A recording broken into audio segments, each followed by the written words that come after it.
Okay. Perfect. Started. Well, Right? yeah. Excellent. Oops. All right. Well, welcome everyone. Thanks for coming tonight. We have a pretty full house. My name is Troy Curtis. I am filling in for Simon, who is home taking care of a sick relative, but he has joined us online. So thank you, Simon Taylor. Tonight we've got a great lineup, a great speaker. Mary Patry is going to be speaking tonight. I'll go through the agenda here, but want to start with, of course, we always do guest introductions. So who's a guest? Could you raise your hand for me? Okay, 1, 2. Yeah, you're our student scholars, so we treat you differently. We treat you specially. You're right. I'm sorry, not differently. Well, in that case, I guess. No, I don't think Suzanne's not a guest. You remember, right? Yeah. Yeah. She'll get a. So Sabina is our guest. Could you maybe? I know you have a couple minutes to speak as well, so I suppose we'll wait for that then. Okay. Let's go through chapter updates then. Oh, well, first of all, of course, thank you, Mary and IT Effectivity for. I might have another one. Is that okay? Can we? We should give a round of applause for Mary. Yes, round of applause for the drinks. Thank you very much. That's very much appreciated. Well, we've skipped the guests. Here's an update I wanted to talk about. We've been running, helping with the Alzheimer's Association to run a campaign. SIM Arizona has been trying to raise money, $1,600, and it's kind of covering it here. But we are, well, you can see it. We're getting close, $1,255 raised. So there is a link there. We would appreciate you've all gotten an invite. If you're a member, you've gotten an invite from the chapter, and we would really appreciate if you contribute. As you can see, there's a lot of millions of people affected by Alzheimer's, including a chapter member whose family member is affected, and we would really appreciate you contributing, donating to that cause, and helping us to reach our goal. We're very close. Yes. All right. We're handing it off to Dr. Dan to introduce the student scholars. Awesome. Okay, so hopefully everyone can, yep, I'll be happy to do that. So we are very excited to have some scholars with us today, something different than maybe we've seen before. Okay, so, but I want to start with Madison. So Madison, at this point, what you're going to do is you're going to be nervous, but it's okay. You're among friends. You're going to stand up and do your little thing, and I'll introduce you right now. Okay, is that all right? All right. So Matt, could you come in front of the camera as well, or move the camera to? Yeah, Madison so we can see it. You know what, Madison, you could actually come. Why don't you come on up here? Come up to the front. Yeah. Normally we don't do it that way, but we will today. So Madison is one of our SIM Scholars of the Month, and she is in one of my classes right now, and runs the Center for Service Leadership as a student worker. I know it's a research organization, but go ahead and tell them just a little bit about yourself. Microphone. Hello, my name is Madison. I'm an undergraduate student at the W.P. Carey School of Business, and I'm set to graduate in the fall of 2022.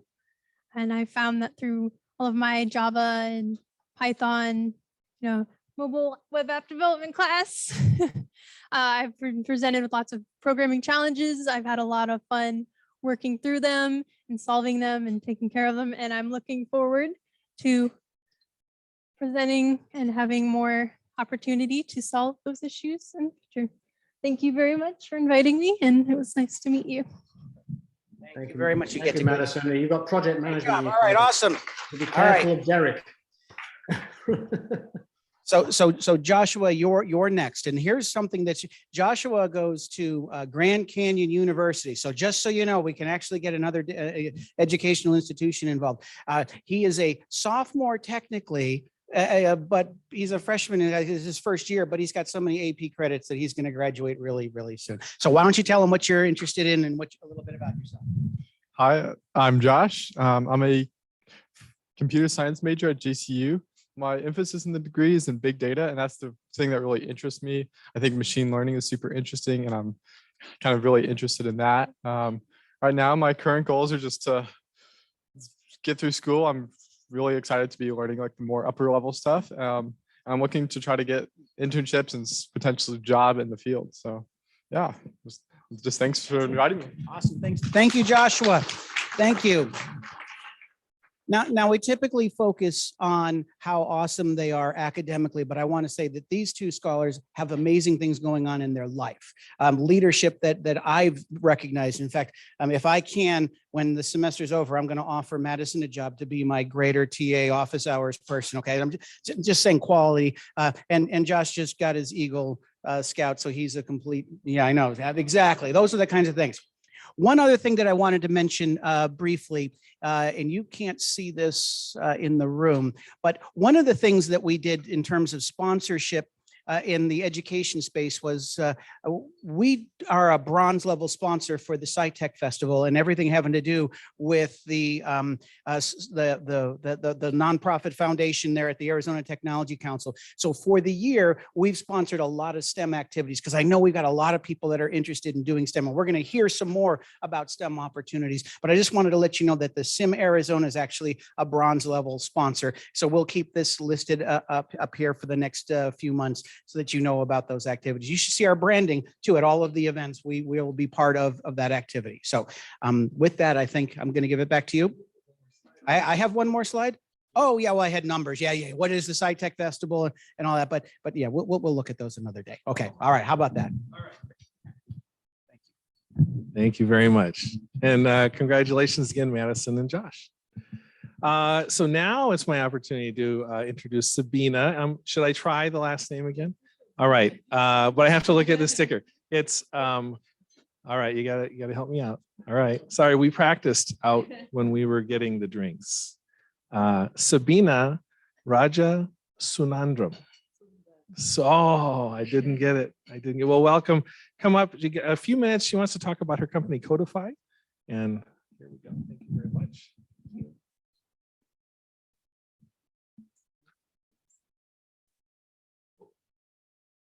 Yeah, there we go. Did that work for you? Is it in presentation? Let me get in presentation mode.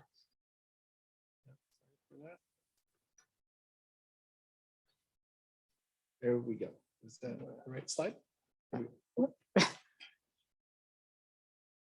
Yep.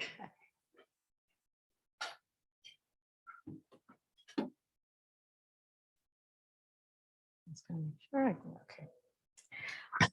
Thank you very much for giving me this opportunity to present here this evening. I am Sabina Rajasundaram. I'm the founder of a social impact venture called Codify. We work with young adults from Native American communities predominantly, and we train them in software development and find entry-level jobs for them. My background is in software engineering and in teaching and in workforce development.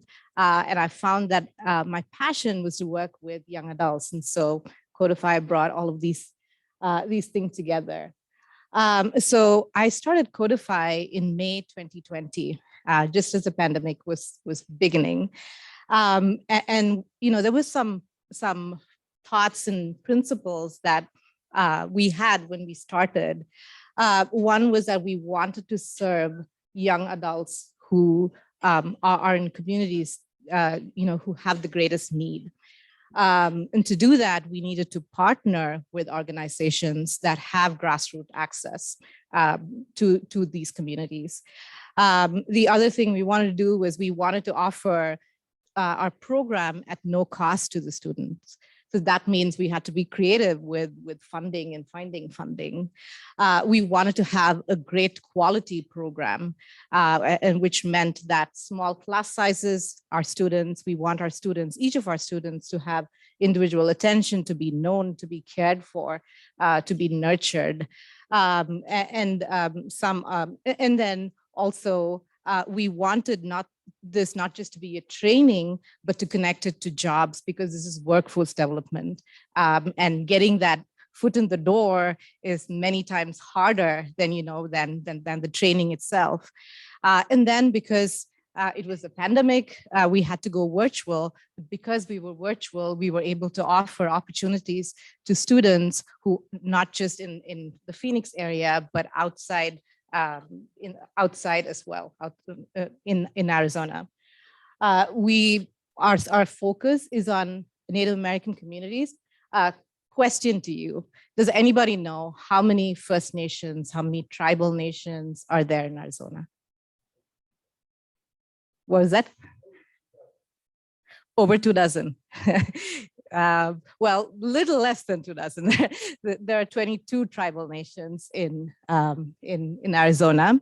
And another quick question: what percentage of land is tribal land in Arizona? And that's a tricky question, I will warn you. What percentage of land is tribal land in Arizona?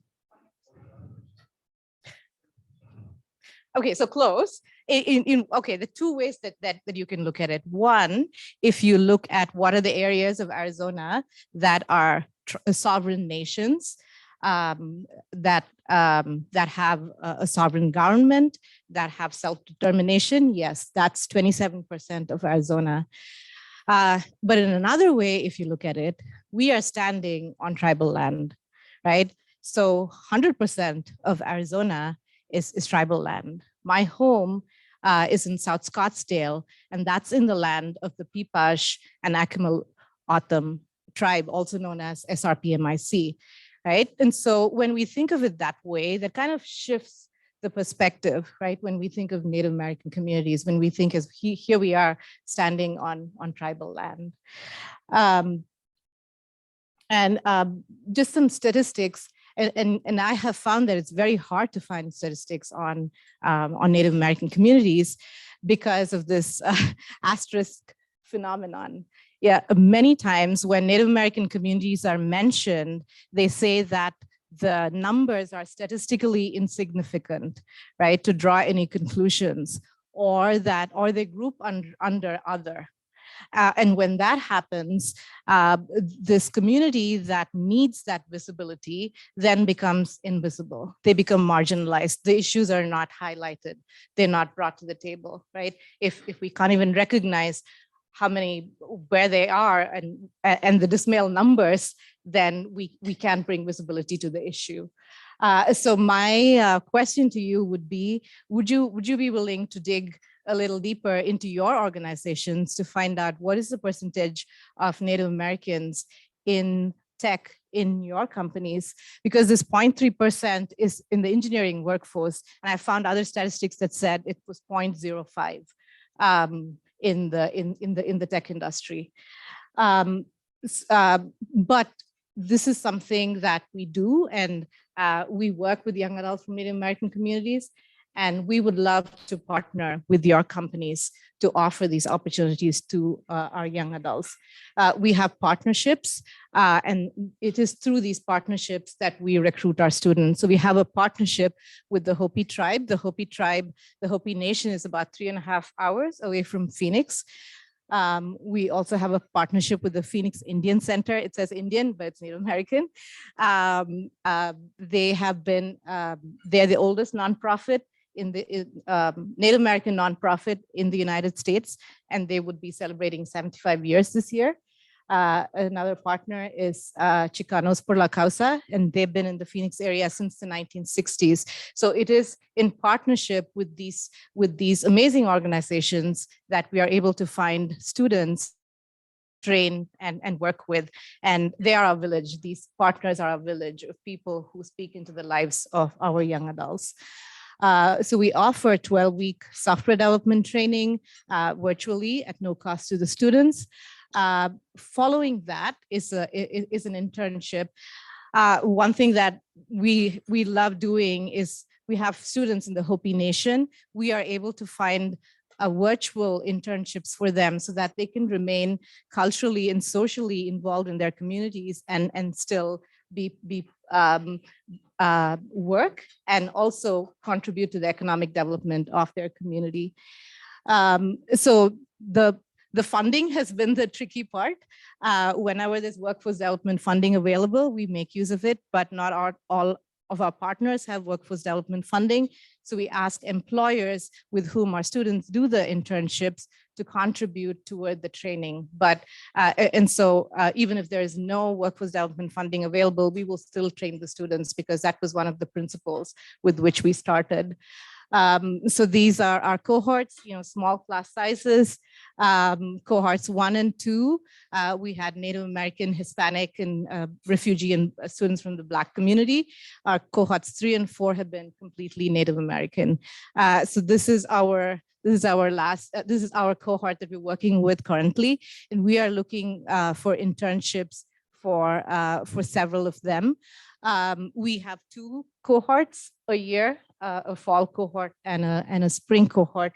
And these kids, these young adults would finish their training in May. And so we are actively looking for internships for them. And we would love to work with you. These are some companies. So we have been predominantly working with startups for internships. Just over the past couple of months, we've been working with Lumen and Udesic. They're bigger companies.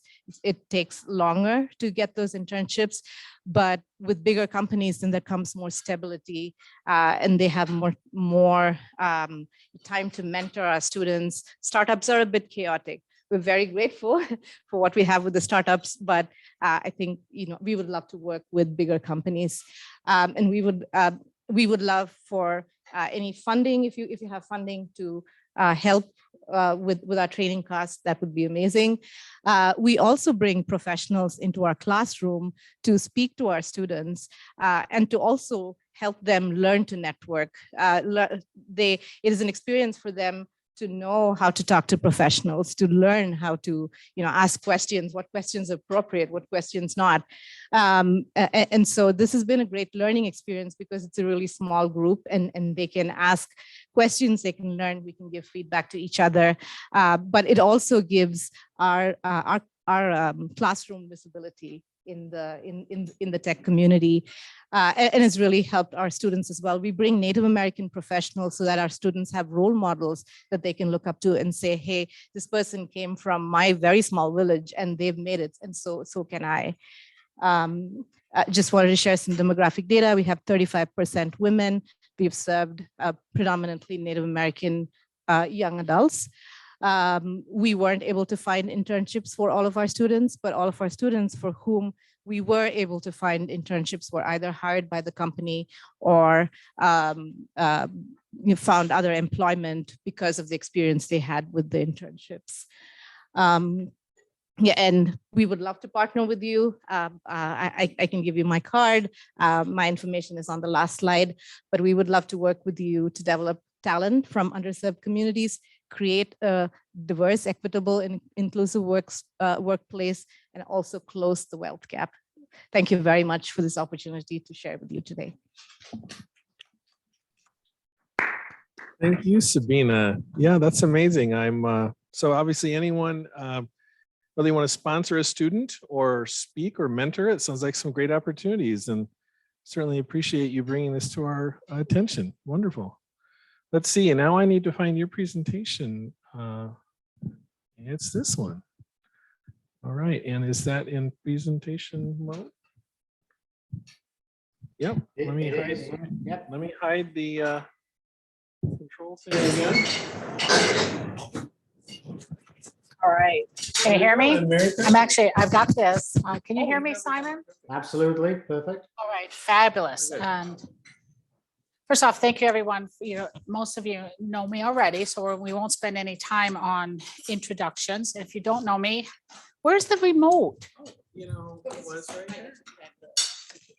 What was I saying? Oh, Where's yeah, my remote? tucked away. There we go. I was using You got that? this thing. That's the kind of TV remote. funny. Don't turn that off. But wait a minute, a remote challenge for sure. How many in the room today are a CIO right now with the title? All right, we got a couple of you. So I'm going to ask you both, you know me a little bit, keep me honest. All right, tell me when I'm off the ranch. All right, you promise? All right. How many want to be a CIO? Are you out of your minds? Okay, whatever. I was like, I thought he was leaving. how many of you don't ever want to be a CIO. Okay. And I would love to hear the why nots. I've been a CIO a couple of times. And so I am speaking today from two levels of experience, both from my 40+ year experience as an IT leader and a CIO a couple of times, who purposely made the decision not to be a CIO anymore, as well as an executive coach who works with CIOs and their teams from everything from strategy. And the reason I say that is because of this. Oh, I got it. All right, my thingamajigger is not working. Okay. It's a big job. All right, Brad, am I lying on that? No, a CIO is a really big job. The average tenure of a CIO is 4.6 years right now. It's up from 4.4, by the way. But if you last 18 months, you might make it to 4.4 years. It is a really hard job. It's very demanding. You have got everyone coming at you. You've got budget pressures at the same time, cost pressures, technology forces, and Luddites who don't want to adopt the technology that they're saying they need. So it's a really big job. It is not for the meek of heart. And it is not something you want to do just because it's a title. So as part of that, I loved being a CIO. It was by far the most influential role I'd ever had in my career, especially when I moved from reporting to the CFO to the CEO. But then life got tough because all of a sudden now you've changed the game altogether. But what other role in corporate America, when you look at the peers on this slide, has a broader enterprise and global influence? Even the CFO has a limited number of functions they support. I don't have in this deck, it's in the appendix, the towers of responsibility the CIO is so broad, and their level of having to know a little bit of knowledge across all of those, enough to keep themselves honest and know when people are telling them crap. So it's a really interesting area of responsibility. And I advise anyone that wants to be a CIO to really think about what it means to you. One of the challenges that we have today, especially coming out of the pandemic and all of the disruption. I don't know about y'all, but I'm sick of hearing about VUCA. We've been living in a VUCA world for years and years. I stopped being a CIO in 2013. I've been consulting since. It's been VUCA before that. It's never going to be anything but VUCA.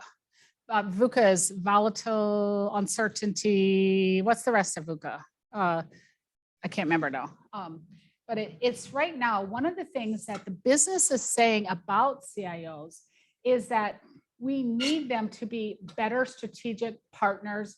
We need them to be the drivers of business initiatives. I work with clients who are complaining that the CIO is not bringing innovation to the table when they don't have a strategy at all defined as to what they need. This is a very common situation. But the reality of it is that the CIO is no longer the technologist. They are a business leader. I hate when people will say, oh, that's part of IT or part of business. IT is part of the business. It's a critical part.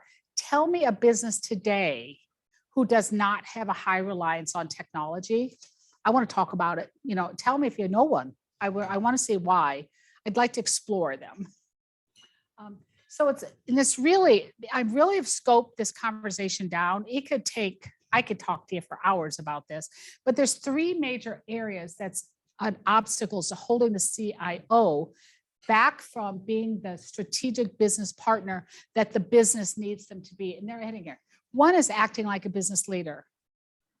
Anyone have an idea what that means? Anyone? Pardon? It's business acumen. Speak business talk. It's really elevating yourself into business conversations as to what is the business drivers, et cetera. A lot of times people will say to me, oh, we don't have a strategy, so that's why we can't do what we need to do. I say to them, I'll put my coaching hat on now. what do you expect the business to do for you? Well, I expect them to give me a strategy. They're not going to give you a strategy. You have to go and work with them to define the strategy. I cannot tell you the number of organizations I worked with where there was no business strategy. But once IT defined the strategy, they said, oh, maybe we should just find a strategy. And I've worked with several organizations where their executive leadership said, hey, come help us develop a strategy for the business, because they had no clue they needed one. And so if you're going to wait for the business to tell you strategy, you're going to keep waiting. Really, number 2, aligning IT with the stakeholders. Who's a stakeholder?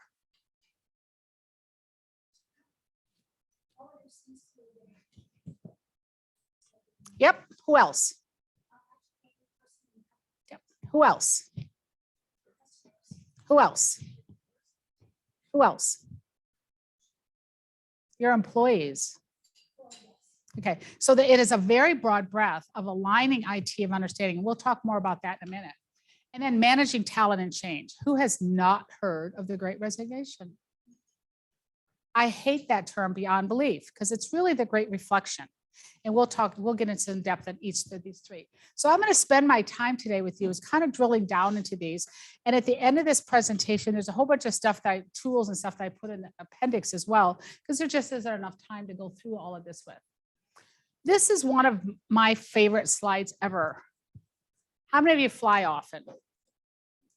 What do you know it means by put your mask on first? Why do you put your mask on first? Pardon? Yeah, I mean, you've got to be able to take care of yourself first before you can take care of other people. Exactly. And how many of you as leaders put self-care as a priority? Put your own learning as a priority. Put your own challenges as a priority. We don't. It's just, I don't. And I'm a coach, for God's sake. You know, it just doesn't. We have to put ourselves first so that we can help others. And this focus today is going to be more about helping you as a leader than helping you as a technologist. How many of you ever heard of Simon Sinek? Okay, he's famous, right? I love the guy. I read this book back in 2005 when I was trying to figure out why I didn't want to be a CIO anymore. It was a pivotal book for me. And it was because I'd risen to a point where I no longer was having fun. The organization I was working for was one of those kind of companies where the CIO was doing a lot of outward bound conversations as opposed to working with the internal business. And I didn't find that fun. And you have to acknowledge what you find enjoyable. That was not enjoyable, going to fancy dancy things. It just wasn't me. So as part of that, I love Simon Sinek a lot. I love the purpose. Why do we do what we do? What motivates us to get up in the morning? I love the how. You know, what actions that we're going to take in order to meet our goals. That just made so much sense to me. And the what outcomes are we trying to achieve? You know, how do we know we're heading in the right direction? And I put a quote at the bottom of this is that this is my idol ITSFM background coming into place is that, if you don't measure something, you're really not managing it. So this stuff made really sense. But after I became a coach, I realized that Simon Sinek missed something. Can I get rid of that thing there? He forgot the who. He left out the who you were out of this. Maybe I'll write him and tell him this. I wonder if he'll listen. And it's really the values and principles that we live by a leader. Leaders are people who are leaders are people who, followers follow leaders. So but it's what you stand for and how it says. I can't see it. I don't know how to move that. I know it's got a mousy thing maybe. Those of us who are what do you call those? Trackpad incompetence. That's me. And it's how you show up. Have you ever heard that word, how you show up? It's how you show up in meetings, how you show up in conflict, how you show up. So it's an incredibly important piece of the leadership role of a CEO is moving from being the technologist to being that leader. So this is a kind of a little thing we're going to play along here. Where are you now? Anybody, has anyone ever seen this career ladder before? It's a common career ladder. I didn't, well, I played a role in inventing it like 20 years ago with the CIO Executive Council, but, if you are not a credible leader who understands the functional capabilities, you darn well better have a great team of people behind you who are. There's about 30%, is it Dan, of people now who are coming into CIO roles that are coming out of the business. That is an okay thing to happen because they got a leg up because they got the business acumen already built. But if they don't have a sound technology team who is operating on a credible functional level, they're going to fail. Now, and so that's the first step of that ladder. And it doesn't mean you have to do it. You darn well better have the best team that does it well. Because nobody is going to listen to you up here if you don't do that stuff down there well. Then you move up the ladder into transformational, where you're influencing change, and you earn that. You are not given that just because you have a title. Quite the contrary. You have to earn it through credit. You have to build that credibility. You have to build that, okay, I can be trusted. So now you're going to start trusting me to influence change. Now you're moving up into that collaborative level where now I got a seat at the table. Man, when I moved from the CFO to the reporting to the CEO, I thought I had made it. Man, I screwed up royal. So screwed up royal. I wish I could go back to, this was in 2003, 2004. Damn, I wish I could go back to those eras. I would have done so many things different. But the reality of it is that collaborative is a great spot. Very few IT leaders get to innovative executive where they're truly driving business change, but it is the greatest place to be. I have only met a couple of IT leaders in my whole career that have gotten up to that point where they truly were. Some of them faked it up there, but they weren't really there. So this is the place you want to be. So, I ask a lot of leaders, where are you? Most of the leaders I work think that they're in this space, but they're striving to be up into this strategic place, but they really don't know how they're known.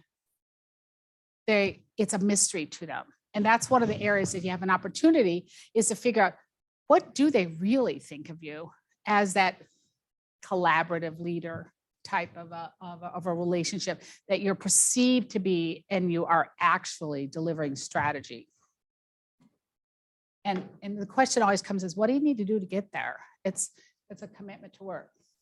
This particular slide is has anybody ever heard of the S curve, the learning S curve? This is the learning S curve. I learned it from Whitney Johnson a number of years ago, and I applied it. A typical IT career, sans those people that came out of the business at 30%, is you kind of start out and you move up the ladder. What happens is that a lot of the leaders that are sitting up here still are talking techie talk. They haven't developed those leadership skills, those soft skills, those business acumen skills to understand. I was the worst technologist in the world, to be honest with you, but I started technology in 1977.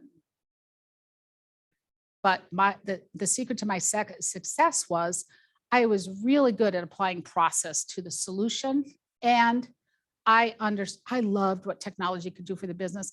I never cared what version you were on or what your numbers were or whatever. So it helped me along the way. But I also have a very high geek factor, so over the years, I knew the secret to my success was building the best teams I could possibly build. What seats do I need filled? What skills do you need in those seats? And are they getting the support? And if you have the right team with the right skills and the right seats, they will move mountains for you. It is the secret to every CIO success. Get the right team in place. You're going to hear me beat you on that. But as part of that is developing your leadership skills. Who are you as a leader and where do you want to focus? If you want to focus in the technology, stay a technologist, that's a good thing. We need technologists. It's nothing bad. It's just, but if you think you're going to be a leader, then you need to learn to be a leader. Executive presence. What's that term mean to you all?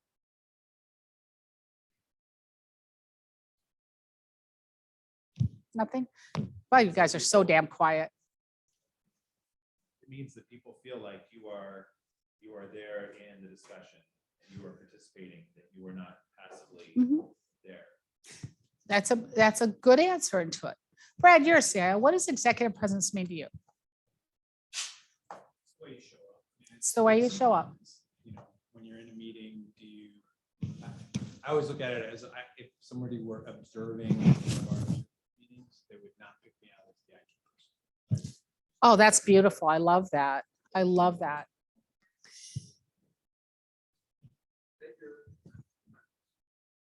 That you're consultative and you're a solutions type presence Yep. versus a Excuses? excuses or telling or, you know, Yeah. professorial. Oh my gosh. No, I try to beat it out of them. No, I agree with you 100%. Yeah. We don't need any more stages on stages. So here's, when I first started working with the concept of executive presence, I got a lot of this. I know it when I see it. You know it's a persona that comes out. But here's I'll call the textbook definition of it that all of you covered. It's viewed by others that engage, inspire, align, and move people. Leaders need followers. Leaders need to lead people who want to follow them. And that's like almost like a magic sauce that is, it isn't really that hard, but it takes a commitment to what it means to show up as that leader. I use this program. It's a Bates EXPI assessment. It's not like an MBTI or Myers-Briggs or like DISC that's looking at your personality. It's actually looking at your behaviors. I love this program. I've been using it now for about 5-6 years. It measures 3 dimensions of a leader. I only use this with executive leadership. It just doesn't work very well for anything below maybe a direct report to a leader. I'd use it with teams of CIOs, but it's looking at your character, those qualities that give you a reason to trust them. That is what character is. Substance, those qualities that you know what you're talking about. And I mean, that was supposed to be style, by the way. That's an error. Style is those qualities that how you present yourself. It's the way you do. The cool thing with this is that character is actually developed in early childhood. Some people even say you're born with it. It's in your DNA. There's a lot of studies that show your character actually gets passed down through your parents. And if you ever have seen a 2-year-old act just like your mom or your dad, you go, oh yeah, maybe that was gone through DNA, because where did they get that? Substance is those things you start learning when you're an adult, mostly in your latter years of high school, even depending on what your experiences are in high school, and certainly through college in your early years. So where you start developing substance, and it kind of evolves over time. Whoops. Whereas style, that's supposed to be style, is always changing. Style of all the 3 are the easiest for you to tweak. And when I'm working with leaders, you're never full scale out of bounds, because you're not going to be in the job if you're full scale out of bounds. But there's tweaking and opportunities with that. This is the facets that this tool measures, the characteristics, those facets under character, substance, and style of how it shows up. And there's a concept of overuse. Has anyone ever met anyone who has had an overuse of authenticity? Where they tell it like it is, and versus you kind of one of the areas or an overuse of restraint. How restraint shows up that's overuse is that you're so controlled that nobody ever knows what you're talking about, or an overuse of humility where you've got such a high level of humility, nobody thinks you know anything. So there's the concept of underuse and overuse. So that's something important. And there's also the concept of intentionality. These 3 over here, I like to call them the 3 I's. That's very creative, isn't it? Intentionality, inclusiveness, and interactivity are so incredibly important because they play together. Intentionality is that you clarify direction and you keep your actions aligned. How many of you ever gone into a meeting and at the end of the meeting, we're going to do X, Y, and Z, and nobody ever tracks back to it? That's a lack of intentionality. Versus inclusiveness, where you are the smartest person in the room and nobody else is included in those decisions. these are some of the areas where it really can get dicey on your style in the way it is. So all of these things together make up the whole. You don't have the ability here to go through this assessment tool, but sometimes I like to use this with clients who can't do that. And I invite you to do that. Print this page, talk to people that you trust and saying, how am I showing up in these areas? You know, people you trust. I even tell people do it with their partner or spouse. It's kind of fun doing that. Or your teenage child. That's really dangerous, but it's fun. You know, and it's how am I showing up? And truly, if you can put into perspective the way you show up from an executive presence to all of your stakeholders, because this particular assessment looks at a 360. Try to do a 360 of your own little mini assessment to say, how am I showing up as a leader? And leadership is not just leadership in the office, it's leadership as a parent, it's leadership in your church, it's leadership in all kinds of different places in your life. We are all leaders, depending on where you are in that spectrum of the S curve. Another thing that you might want to try is a SWOT or a SOAR. And this is really, I wrote these questions out to be more of a personal SWOT. You could easily modify them to look at your team. You know, what are the strengths what advantages do we bring to the table versus what obstacles or external risks can be identified as the project is all. There's another tool, a PESTLE, and I have that in the thing. Has anybody ever heard of a PESTLE? It's a really, it's not something you would do with your internal team. Brad, it's something you would do with your executive team. A PESTLE is it's really more of a risk management stuff at an executive level. What environmental reason, what political reasons? It's political, environmental, social, technology, legal, and environmental risks that our company is facing. Or it's a really great thing to do when you're doing your strategy, by the way, getting them to talk. They love the PESTLE. Big board loves the PESTLE of anybody. And I'm going through these pretty fast, but it's work to be seen as a business leader, not an IT leader.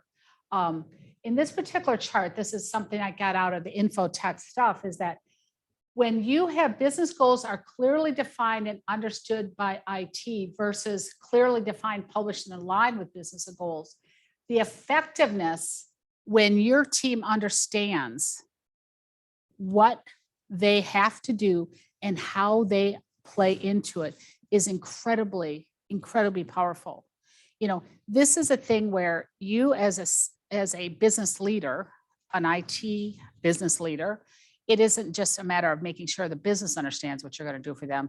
You have to pull it down as to what the IT person, every single person on your team, you want them to understand the role they play. Anybody ever hear the story about Apollo 13, I think it was, is where the janitor knew the role he played in the success of a mission? And we need to do this. Every employee, when they understand that they contribute to this goal and objective at the business level, it is much more powerful. Again, they will move mountains for you because they know they're providing value, which is going to come into the next phase that we are going to be talking about here. And it's really aligning IT purpose, is that understanding the vision, mission, value of the company, how it pulls down into that business strategies and imperatives. Imperatives is a word that I confuse people with. It's kind of consultant-y, but that simply means those things you must do. If the business is going to meet this strategy, what do they have to do in order to meet the business strategy? Same thing with IT. How does it pull down into the IT strategy, your roadmaps? What are the imperatives that you must do in order to pull that back up to the purpose of the company? That alignment of purpose down into the IT strategy is incredibly powerful and not as hard as it may sound like here. Once you understand that it's simplistically, what do we do down here to help the business to meet their strategy, not just enable, but empower them to meet their strategy? And Anuya, you're a strategist, correct? I mean, do you have anything to add to that? Okay.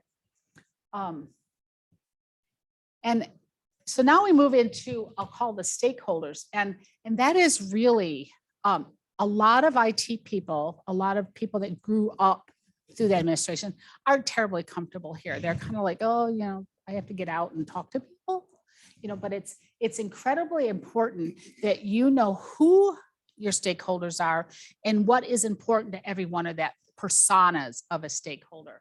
And I'm going to, and it's really is this, especially when you're new in the game, seek first to understand before you understood. When you go to talk to the business, you don't want to talk to them about technology. You want to go talk to them about what they need and in the form of outcomes. And then you could apply technology solutioning to it. That's kind of like an architectural viewpoint of it. And overall, I was really surprised at this particular data, is that the number of people that are still not satisfied with core services versus the number of people who are not understanding the business needs and requirements. And this is an area that is so much fun to work with people on to, and I would be happy to talk to you about how you go about doing this. It's really understanding what your business needs and how you could pull it back to it. One of the tools that is, and all of you have access to this, by the way, as a SIM member, the Infotech has offered to us all, whoever, you know, wants to, that's a SIM member, can actually execute the CIO Business Vision. This is one of the most important tools in my toolkit. And I was delighted because I don't make any money off of using it. It's more of understanding the satisfaction scorecard. This is a very powerful tool and it's available to you as a SIM member. And if you don't know that, I'm telling you now. And talk to me. I'm I'm an Infotech partner. I will direct you to the right people that will help you with that. And I will even help you to understand the high level stuff, what you need to do to execute it. It's just, you know, you just have to have somebody who's going to coordinate it. It's an extremely powerful tool. The sample report is on the Infotech homepage. And I invite you to really go out and check it out, because as a leader, and if you took this back to your CIO, you could be a hero. You know, if you take it back and say, and it's really is assessing holistically where you stand with the business. But what it doesn't really show very well is when you get to the part where they write in stuff, that's really cool. Because the stuff they tell you of how they're feeling about how you're delivering services is incredibly powerful. We're going to skip through this, but this is, and I won't do that. The number one thing, what CIOs believe they need to do to invest their career is build their relationship with stakeholders. So I'm really pounding that one in. And over here on the right side is, what are those things that would help you, you know, to struggle? What's the barriers in struggling with that? But more importantly, we're going to go to this next slide that really talks about a simple matrix of targeting first off, it's taking a list of all of your clients, all of your customers, all of your leaders, all of your employees, and where do they fit in this 9 box?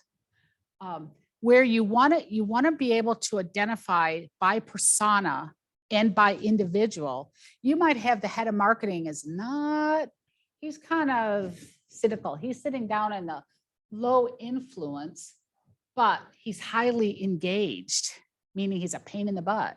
You know, you need to know where they actually fit as to how much influence they have versus how much interest. And it's when somebody has a high amount of interest and a high amount of influence, they're your partner, but that is not where you spend all your energy, because they're easy. You have to just care and feed them, maintain them, make sure that you have used them appropriately and utilize them appropriately.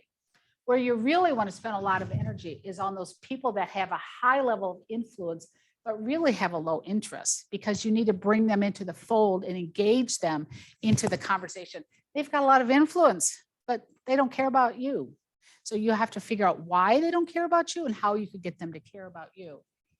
And the people that are sitting down in these lower levels, you want to utilize them. You want to use them as advocates. You want to, the people that are down here in this informed, just keep them informed. That's one reason I like this, because I'm really saying, involve them, inform them, consult with them. A lot of times we forget about the high level interest. They may not have the high level of influence, but they actually add a tremendous amount of value in the form of giving you feedback, giving you perspective, using them as your test pilot. So it's spending a lot of time, and there is a slide in the appendix that goes into this a lot more in detail, so you could utilize it later. Sorry, question. The laptop's gonna block you the last. Okay, The lower sentence, what does it say? inform. No, sorry, the one below it. Oh, the medium is a form. Oh, that says potential interest. I'm sorry. It's people who have an interest, but aren't necessarily the influential people. Sometimes, especially depending on if you're a manufacturing company, unfortunately, HR might have a very low level of influence, but they are the people that you really do want to partner with, because they're going to help you get the right people in the right place. So you want to consult with them as to what they're hearing. So it depends on your industry, where I have found the categories of peers to fall. The two CIOs in the room, do you know who your high influencers, high interests are? Do you know who are sitting in your low influence but high interests? Okay. And so that it's important for you to know, because that's how you're going to use up your time to spend with them and consult. You may not have to deal with that, but you're going to want to have somebody caring and feeding that person and making sure on your direct reports in the form of a business relationship manager or the head of applications or whatever it might be. And we won't spend a lot of time, but it's really taking that time to listen, building that trust, and really communicating, just spending the time with them, communicating and tailoring your communication to their needs. Any questions on this slide? I'm kind of rushing through this pretty fast. But it's being visible. It's not sitting in your ivory tower in your office. And think about this now under Zoom. It used to be you'd be walking around and going to meetings. You still have to find the way that you connect with your stakeholders regularly, succinctly, within the boundaries of the virtual world. But at the same time, you cannot let you be forgotten. You cannot let IT be forgotten as an afterthought.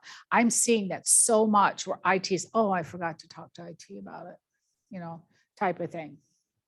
So and because we're not seeing this. And then this really is, don't make excuses ever, never, put that in anything. Mary said, never make an excuse for anything. Reframe it. We can't do it now.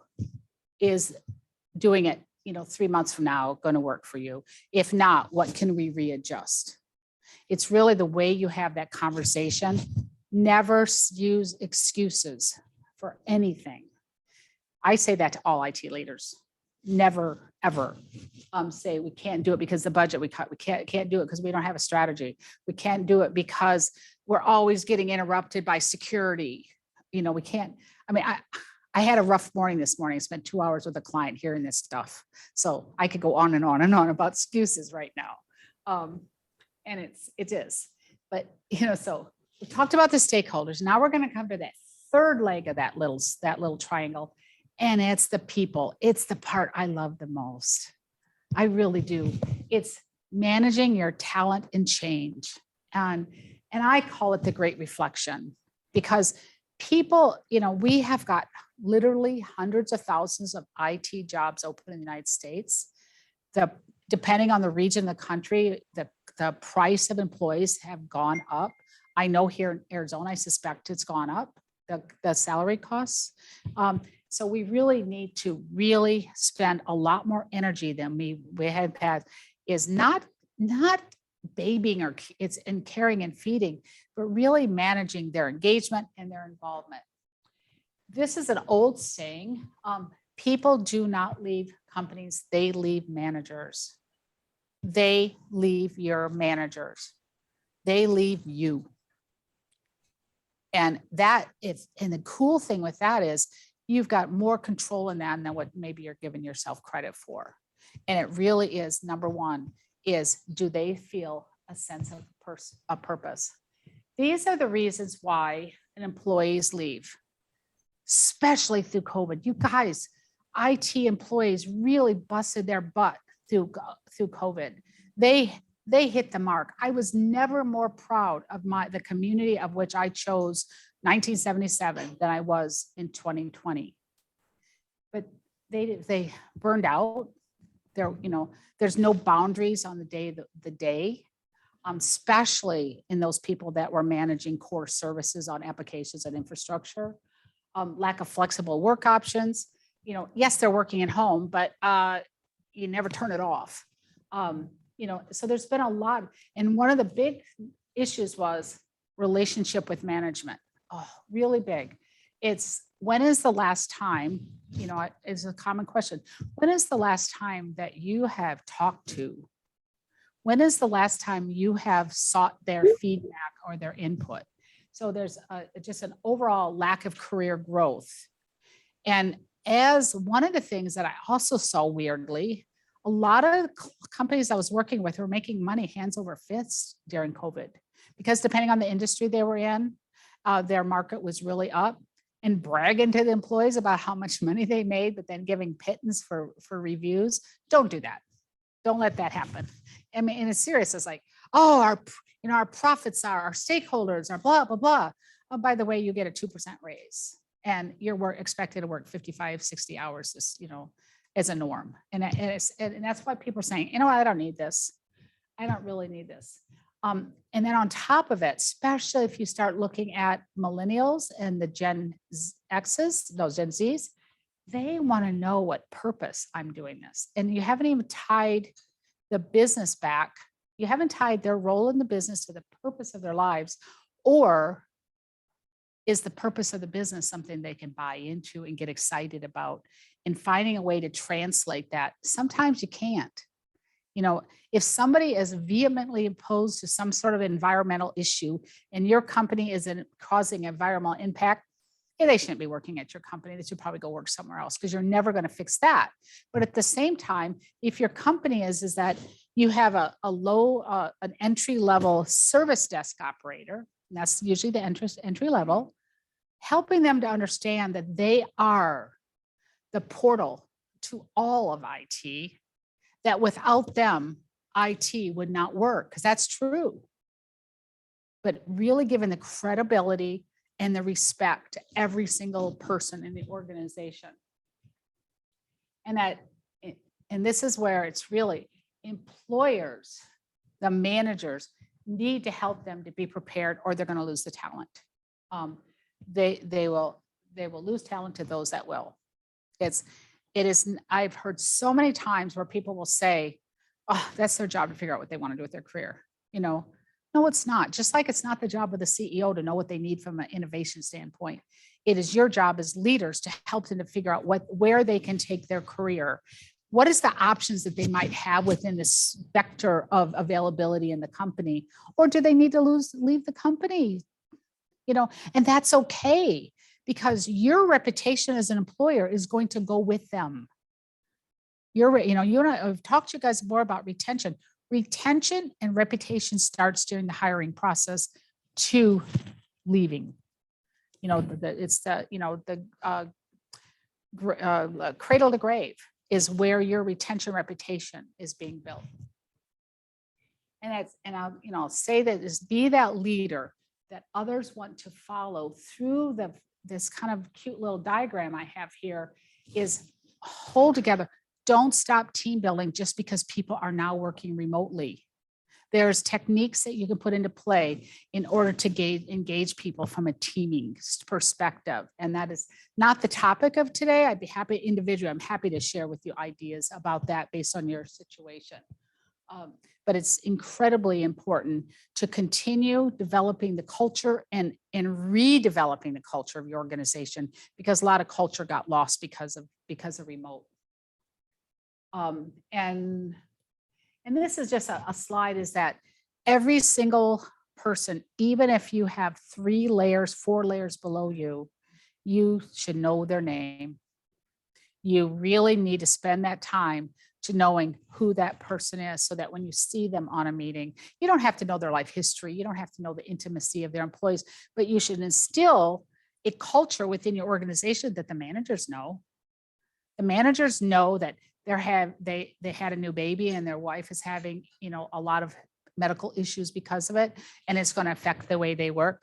We used to have a time where, personal stuff was hands off from that is not the way it needs to be today.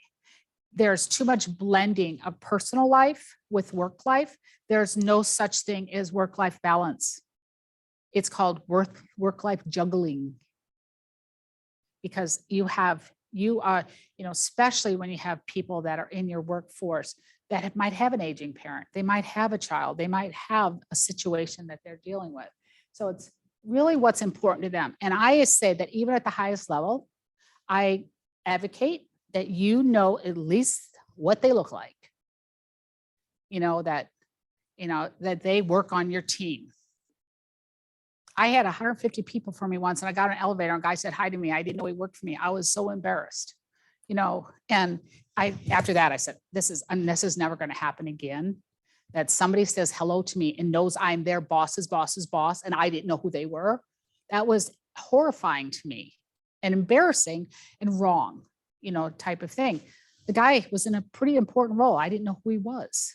So I say that's what is going on as low as you can, at least what's happening in their lives, and make it a culture that your managers share that up. This is another, I'm using the S-curve.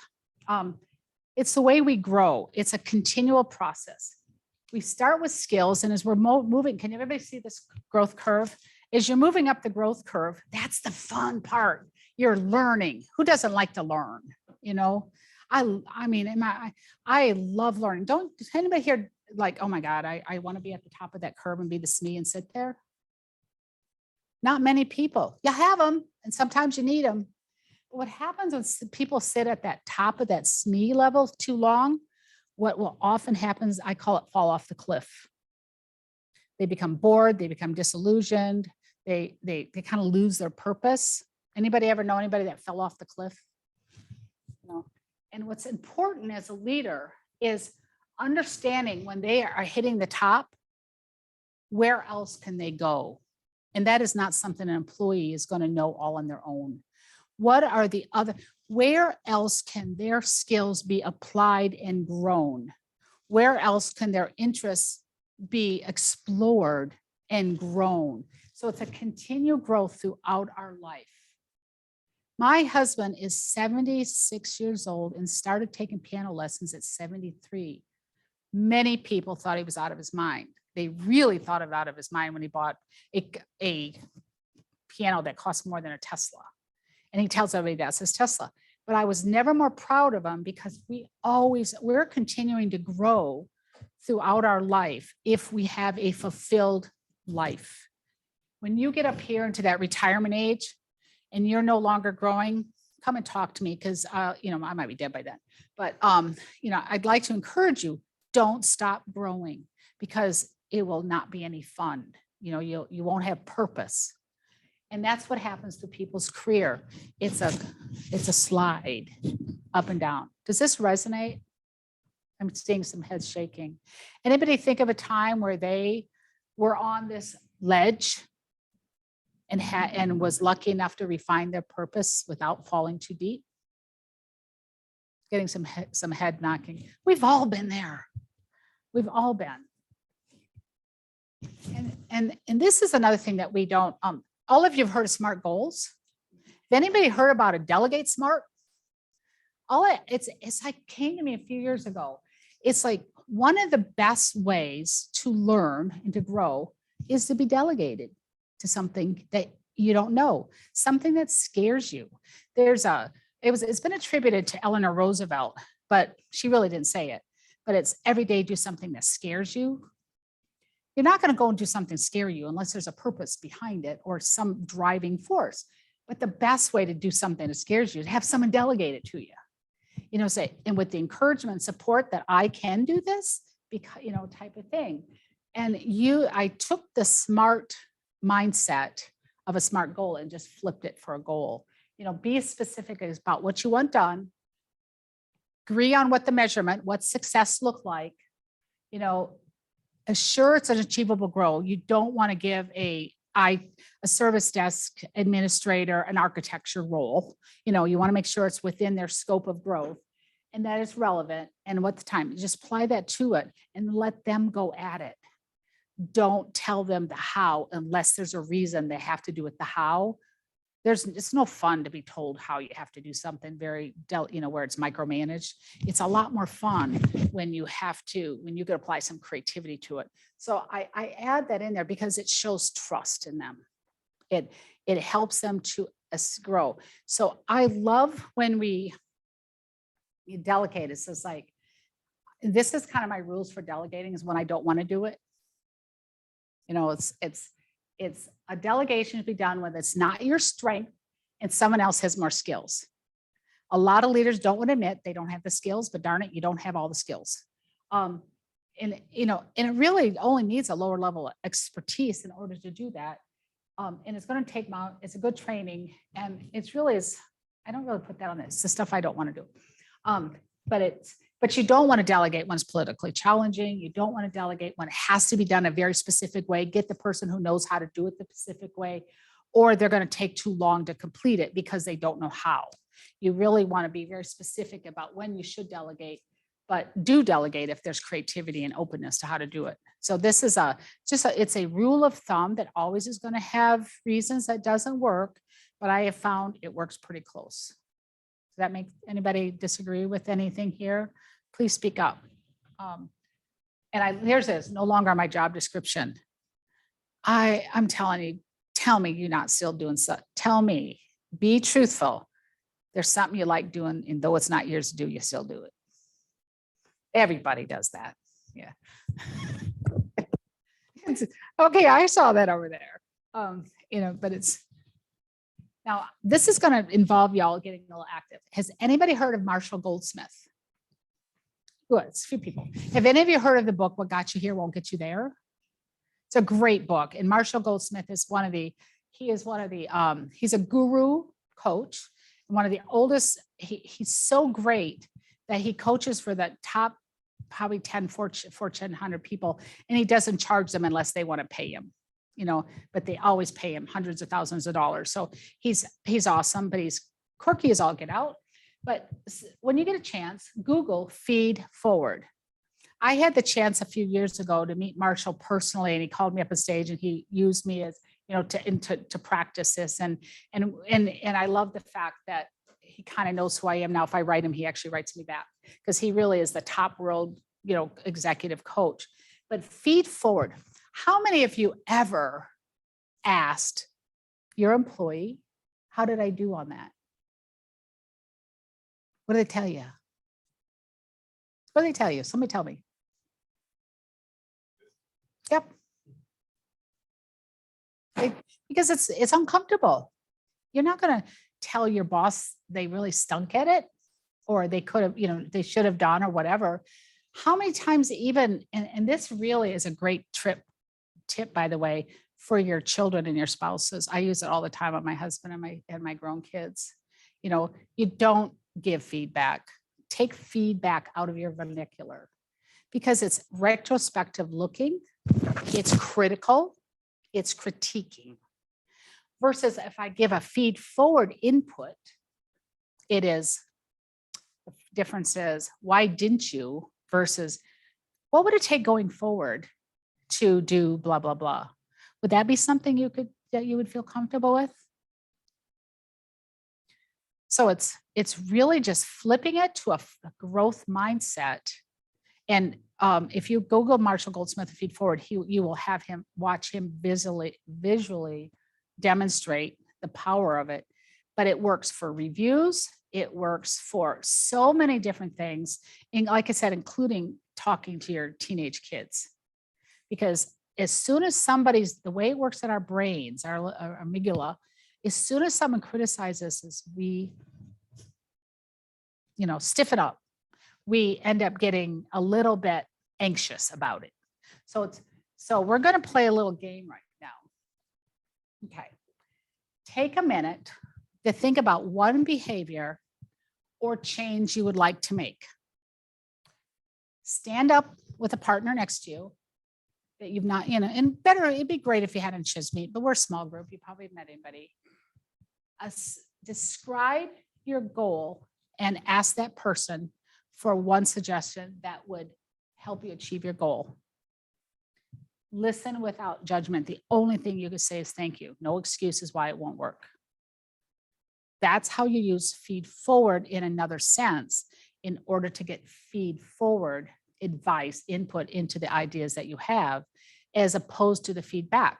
So would you guys be willing to play with that a little bit? Spend a minute doing that? Okay. If we don't have time for the other way around, that's fine. So partner off.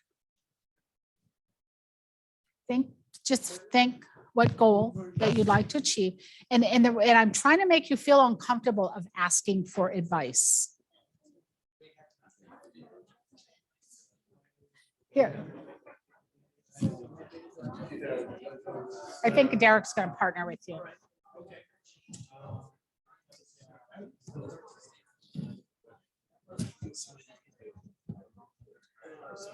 How are we doing on the phone?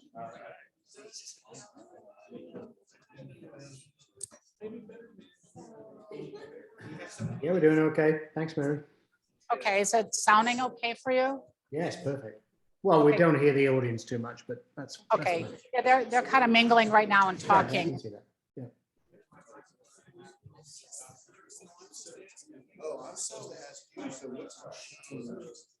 But I'm doing a quick time check, Mary. How long? Yeah. How long do you need? I've only got a couple of slides left. Good. Thank you. Excellent presentation, by the way. Okay.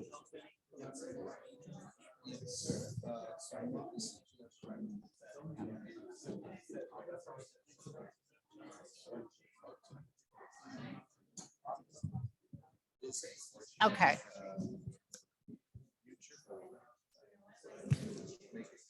I'm only going to give them a minute. The intent of this exercise is to make people uncomfortable.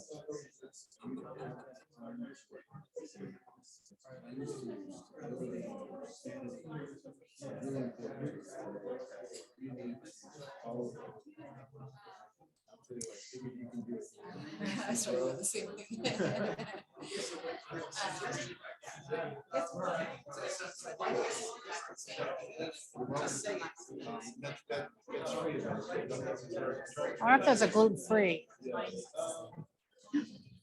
Huh? How is it? Does it look like fudge or cake? Oh, then I probably want one. Okay. Then I want one. Okay.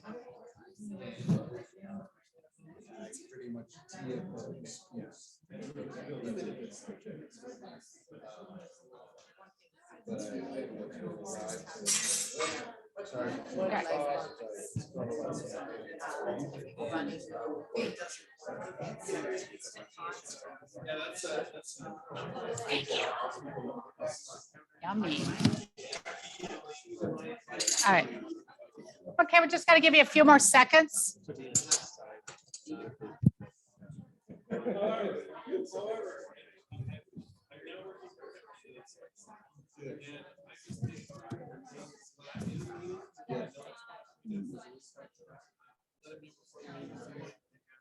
All right.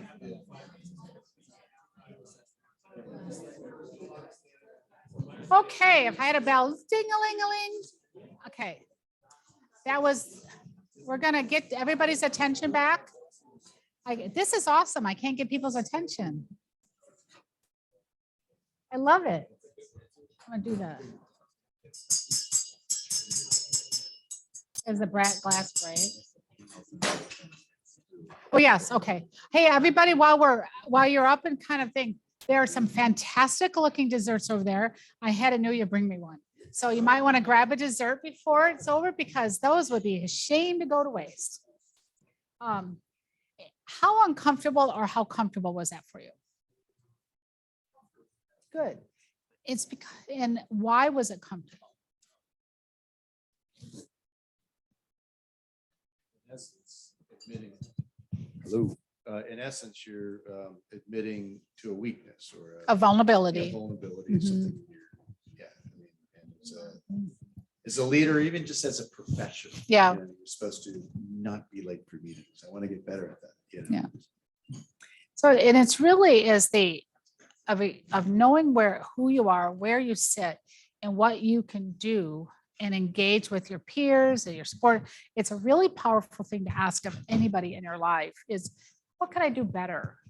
And when I first started learning this stuff, I actually went to my hubby and I said, what can I do better, differently? He goes, what I do wrong? No, I said, I really mean it. I want to be better, of course he said, no, don't work so much. Where do we start?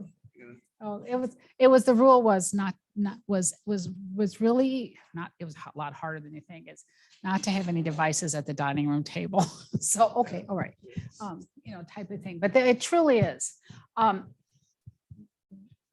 This is one of my favorite pictures, but you have on your table a little card. And this is a takeaway for you all that in a different format, at a workshop format, we would spend a lot more time on. But I invite you to take this card and to put it where you see it. On the back side of it is my why. Is to write in there, what is it? What is my why? And I'm going to add on to that is because is like, and who do I want to be as part of it? Because I could have the best why in the world, but if I'm an awful person in the process, it doesn't count. A good friend of mine who lives here in the Valley, in fact, she spoke here at one of our sessions, Tamika Sears. Do any of you remember her? She just came out with a book that's just hilarious. And it's called, How to Know You're an A-hole boss. It's a great book. It is so good. It's fun. And everyone could identify with something in that book, and she's an HR professional. So it's just written and it's written very conversational. You don't want to be an a-hole in the process of your why. So, it could be my why as a CIO, my why as a leader, my why for getting up in the morning. It's just your why that reminds you what keeps you going.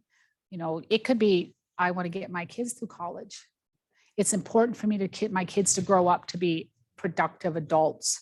Whatever your why is, it doesn't matter, because once you know your why, your motivation is going to be totally different. Your excitement about it, your commitment to that is going to be. And truly, I have found, is that when your why is a big enough why, the how you get there is really easy. But if you don't know your why, it's drudgery. So I invite you to do that. So we're done. I met my commitment, rushed through 30 slides as fast as I could possibly be. But I would like to, at least if I can, Simon, take a minute or two, just if anyone has any question, because I dumped a lot on you. I was promised that this deck will be shared. And if if anyone wants to talk about any point in it as part of my commitment to SIM, it's because it's not what I'm about. That's the neatest thing about being my age. What I'm about is continuing my whole mission, my purpose in life is enabling, empowering, helping IT leaders be the leaders that I know we can be and that we need to be. That's the blessing about having survived as long as I have in this career. So if anybody have any question, you've been really quiet tonight. Yes, Michael. Thank you, Mary. That was a great presentation. 2 questions. The first is, when you talked earlier about not making excuses, certainly there are challenges with budgets. Yeah. How do you get the executive then to have that conversation in a way that allows the right conversation to prioritize then what it is you are going to do? Yep. It's help. First off, it is helping them to understand what they have asked for in the form of risk and outcome. And then having a governance practice in place that is ables prioritization against those against the risk and that benefit. So it's really a supply, it's really a supply chain problem. If they don't, I'll give you an example, is that you might not have MDM, mobile device management in your company. Nobody wants, it's a pain in the butt to execute. But when you explain to the business the risks of it, they most likely will have a different perspective of it. If you explain to them how you're going to roll it out, that is going to be the least impact to the business, what's your change management plan, they may be much more open to talk about it. But if you just throw it on them, they're not going to be happy with you. Every single thing in my, I'm a coach, but I'm also an advisor. And in my advisory practice, that's the stuff that comes up so much. They don't ever give us any money. They blah, blah, blah. You know, how have you asked for it? The question is, how have you asked for it? If you've said, I need a new whatever, that they don't even know what that whatever is and what the purpose of that whatever is or what the value of that is, they don't want to talk to you. In fact, they will really not want to talk to you. Thank you. And the second question is, in terms of your program, what average time would you say you end up spending with an executive in order to get them going in the right direction with momentum? And then what's the nurturing after that? A peer coaching, which is rare, it's usually got mentoring with it, is 6 months to a year, but it's a lifelong thing. I swear to God, it's kind of comical. It's like you don't ever get rid of me, and they don't, you know. But the loveliness with that is it's a maintenance of relationships forever. But it, you know, I'll call the contract. It always starts with a 6 month. Anything less than 6 months, you can't get anything done. It's not a peer coach. My relationships are not peer coaching. It's a coaching advisory or coaching mentoring, depending on where you are in your career. I will tell you, this is kind of, I have leaders that I've worked with for years, and I swear to God, I do nothing to help them other than listen. It is a lonely place to be, right? You can't gripe to the CEO about your troubles. You can't gripe to your stakeholders, and you certainly are not going to gripe. So gripe to Mary, you know, or, you know, and Mary will let you gripe so long, and then we'll say, okay, I heard you. What are we going to do about it? You know, type thing. What do you want to do about it? So I do have I have a couple of relationships that, I don't know. It's all virtual. So it's kind of funny. And their spouses even know me, you know, oh, they come in, hi, Mary, you know, stuff like that. It's like, yeah, I had somebody once that I said to the CEO, I said, I have no idea why you keep renewing with this guy. He's better when he has you. Okay, whatever. You know, it's fun. But anyway, 6 months, typically a year. Any other questions? Okay. I really, really enjoyed talking with you today, and I wish you had talked more with me, but that's okay. I kind of push through things really fast, and I'm very sincere about you coming back if there's a question you have when you have access. Who's going to make sure that this deck gets published?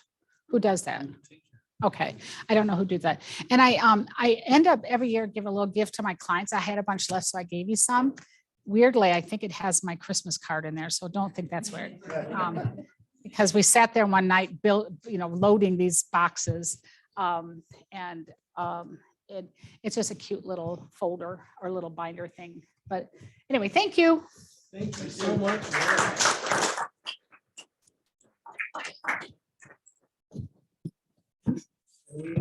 We're almost done. We got a couple of remaining items of business here. See if I can get this going. Oh, that's got cookie in it. Just a reminder, some upcoming events. We got some great events coming up next month. Technology and application modernization. I'm sure that leadership communications with Brett is in June. And looks like we're still working on July's content. I thought we had that locked down, but that's okay. We will announce that soon enough. So very good. Don't miss those events. And that was tonight's program. We missed that. I guess that's about it. Oh, I got a hand raised. Wait. I just wanted to do a shout out to the HMG CIO Summit that's coming up. Oh, great.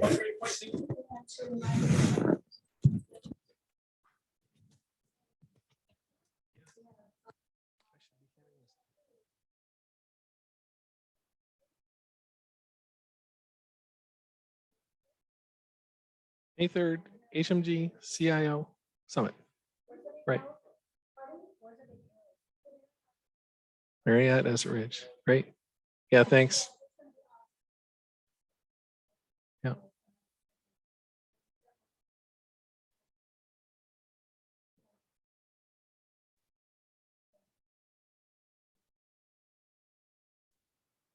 Well, thanks for the reminder. Thanks also everyone for the last minute change in venue and your understanding and making it here successfully. Appreciate that. Thanks, Mary. Thanks, Sabina. Appreciate very much your presenting tonight. And I guess have some more sweets before you leave, and we'll see you all next month. All right. Bye-bye.